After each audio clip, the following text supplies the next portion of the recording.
Ito, good day mga bro. Meron tayong ano, bagong bili na ano, ito. Low punk ba to? Spelling nito o ito? 5,000 watts.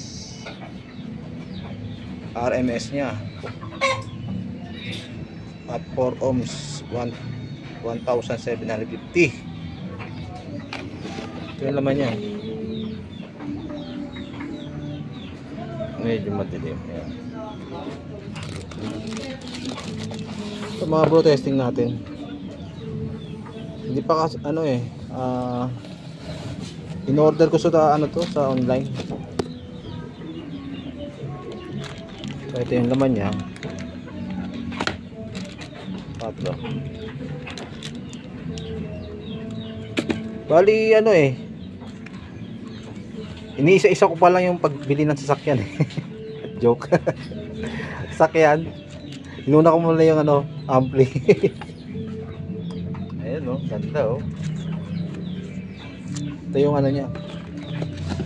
Manual.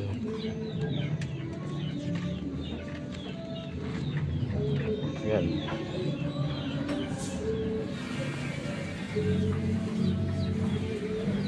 Ayan yung connection. Ay, hindi ito. Ito pala yun, ito pala. Itong isa yan. Ayan, speaker output. Positive, positive, negative, negative.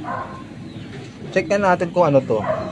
Kung isang connection lang. Hanapin ko muna yung stand ko.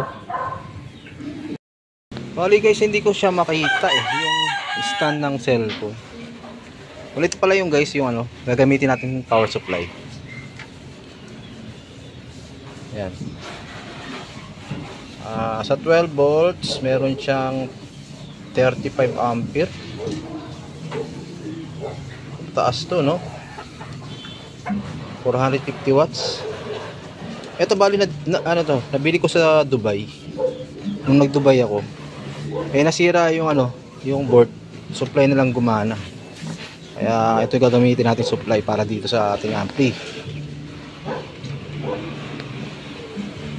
Ayan. So ito yung connection niya. Hindi ko makita yung stand ng cellphone ko Basin natin to.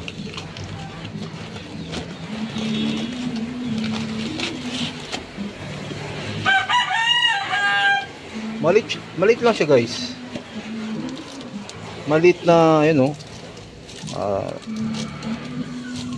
tapos ito yung ano niya, Amp X 110 1100D. Posiliado.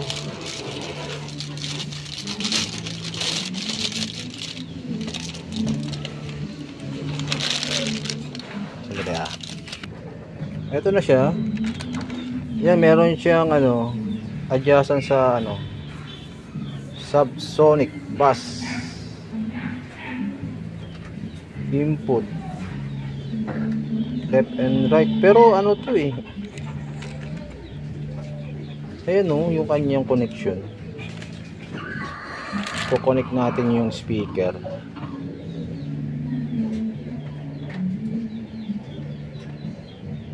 Dalawang positive. So ibig sabihin single lang talaga siya mga bro. Tingnan natin. Ibasa natin sa tester.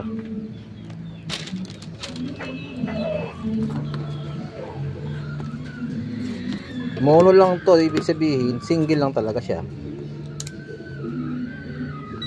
Basa natin. Itong dalawa. Ayan mono nga lang siya. Ayan single. Papadrive natin dito sa malaking box na to. Bali ang laman nito live na 1000 Pro. 1000 Pro.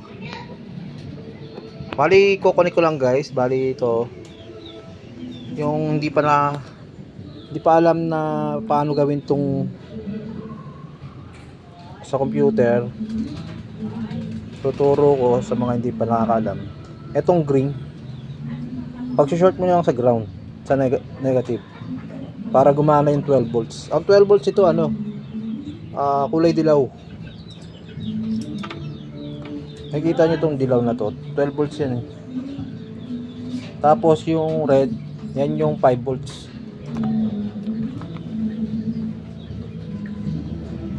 Bali si setup ko lang guys. Testing natin. Bali ito guys, bali dito tayo kukuha ng 12. Yan, tinesting ko na. Gumagana na yan.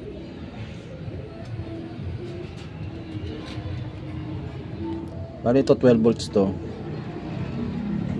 Kaya lang, hindi ko maano. Walang stand eh, yung cellphone natin eh. Kakabit ko lang muna guys dito sa kanyang supply. A few moments later.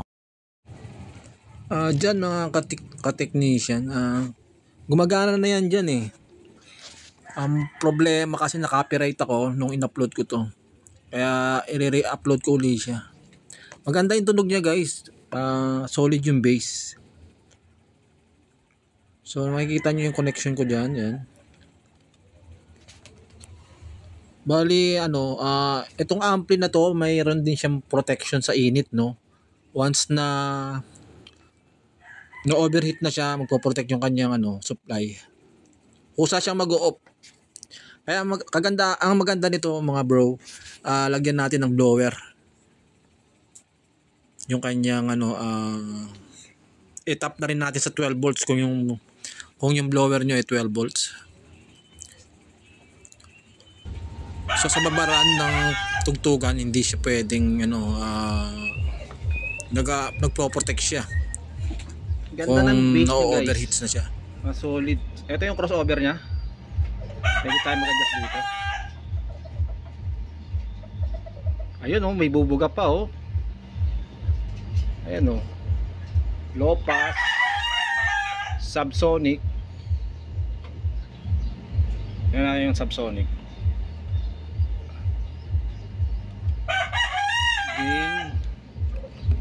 Bali ito guys, ginamita ko siya ng preamp kasi pag naka-direct sa cellphone, mahina eh.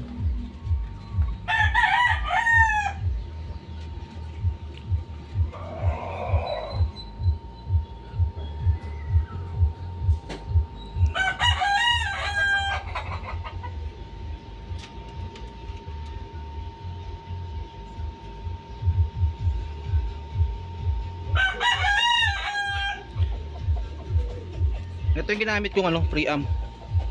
Sira-sira na yung control ah. Ito naman yung sa ano, sa base.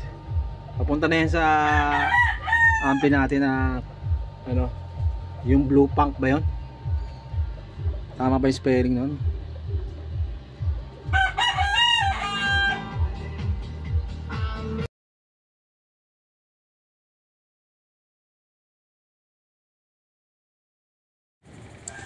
So dyan mga bro, gumagana na yan dyan, na pinapatugtog ko na yan dyan. Kaya lang hindi ko siya lagyan ng sounds kasi may copyright. Sapul tayo kay YT. Kaya bali yung makikita nyo na lang kung paano i-set up. So madali lang naman siya i-set up eh. Supply saka yung kanyang kabitan ng speaker. Ayan. Yan mga bro.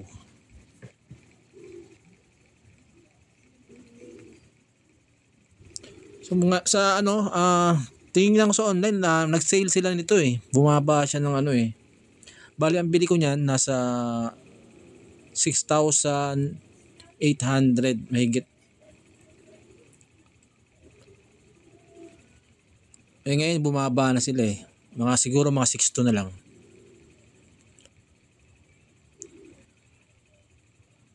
Kagandahan dito sa ampli nito, MOSFET yung ginamit niyang transistor.